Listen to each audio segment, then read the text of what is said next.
Want to write smarter Python code? Let's master if-else in 90 seconds. The if-else statement allows your program to make decisions based on conditions. It runs one block of code if a condition is true, and another block under else if it's false.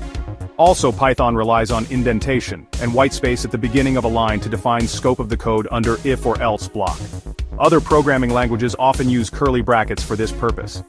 If statement without indentation will raise an error. First, the basic if statement. It runs the code only when the condition is true. Second, if-else statement gives you two paths, one if true and another if false. Third, elif statement, when you need to test multiple conditions in order. Fourth, nested if statement. You can place one if statement inside another, if statement for more specific checks. Fifth, ternary operator. The ternary operator in Python allows us to perform conditional checks and assign values or perform operations on a single line. Sixth, logical operator, or. The OR keyword is a logical operator, and is used to combine conditional statements. Oregon will be true when any one condition is true. Seventh, logical operator, and.